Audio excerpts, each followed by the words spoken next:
안녕하세요. 대림성모병원 김성원 원장입니다. 오늘은 조직검사 후에 암은 아니지만 꼭 제거해야 되는 양성종양 혹은 경계성 종양에 대해서 알아보는 시간을 갖도록 하겠습니다.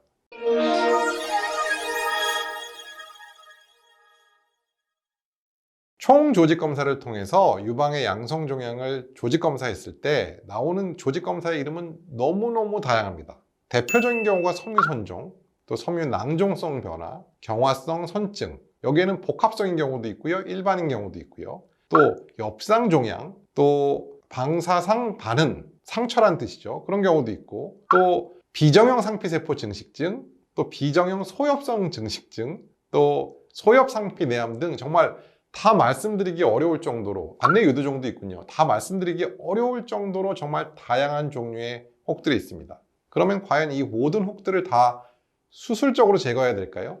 전혀 그렇지는 않고요. 대표적으로 우리가 모양이 그렇게 나쁘지 않은 4A인 경우에 섬유선종이나 혹은 섬유낭종성 변화라고 나왔을 경우에는 대부분 6개월 간격으로 지켜보게 됩니다. 하지만 엽상종양이라고 나왔다면 그때는 무조건 수술적으로 혹을 제거해야 되는 것이죠. 사실 요즘 맘모톰이라는 시술들이 워낙 파퓰러하게 대중적으로 이용되고 있고, 또 한국 의사 선생님들의 손 기술이 워낙 좋으시기 때문에 마치 맘모톰을 수술처럼 이용하게 되는 경우가 상당히 많이 있습니다. 굉장히 긍정적인 부분도 있죠.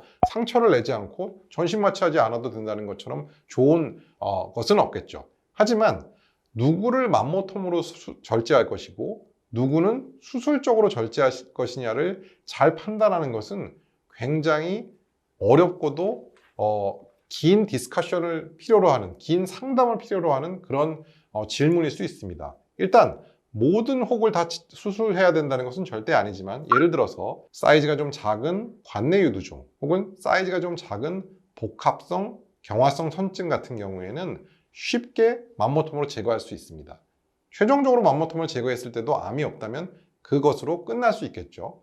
또 최근에는 비정형 상피세포 증식증이나 혹은 비정형 소엽성 증식증 같이 경계성 병변이라고 하는 그런 병변도 사이즈가 그렇게 크지 않고 혹을 완전히 맘모톰으로 제거할 수 있다면 그것만으로 끝내는 경우도 상당히 많이 있습니다. 하지만 병변이 굉장히 넓게 분포하고 있고, 또 예를 들어서 석회화가 한 4, 5cm 정도로 분포하고 있는데 조직검사 결과가 복합성 경화성 선증이라든지 혹은 비정형 세포가 보인다든지 할 때는 그때는 무조건 수술적으로 그 전체 부위를 제거할 것을 권장드립니다. 왜냐?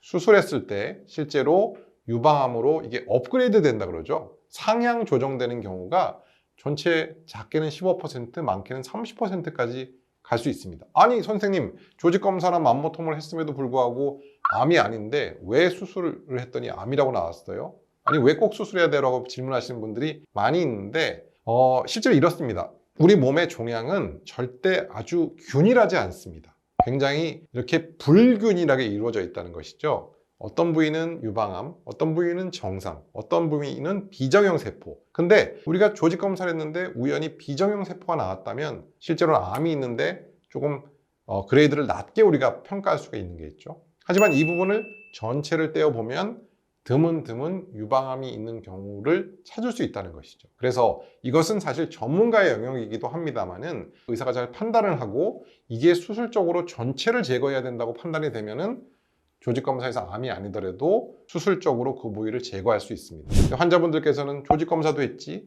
맘모톰도 했지, 또 수술하래. 그리고 수술했더니 또 암이라고 나왔대. 그러면 굉장히 저한테 화를 내시고 저 딴 병원 갈래요 하시는 분들도 간혹 있는데, 이거는 정확한 진단을 위해서 어쩔 수 없는 부분이라고 하는 거 말씀드리고요. 그러면 처음부터 수술하죠 이렇게 말씀하실 수 있지만, 또 처음부터 수술해서 실제로 막상 암이 아니라고 나오면 사실 그때는 또 불필요한 수술과 또 불필요한 마취를 한 부분이 있기 때문에 어떻게 보면 환자분들의 아름다운 가슴을 유지하기 위해서 저희가 노력하고 있다는 거 꼭 잊지 마시고 잘 상담을 통해서 잘 이해하시면 좋겠습니다. 어떻게 보면 상당히 전문가의 영역이고 전문의의 영역이기 때문에 어떤 조금 낮은 얄팍한 지식만으로 누구에게 조언을 하거나 혹은 본인의 상태를 결정하시는 것은 정말 절대 금물이고요. 반드시 전문의와 상담을 통해서 본인의 치료 방침을 결정하셨으면 좋겠습니다. 감사합니다.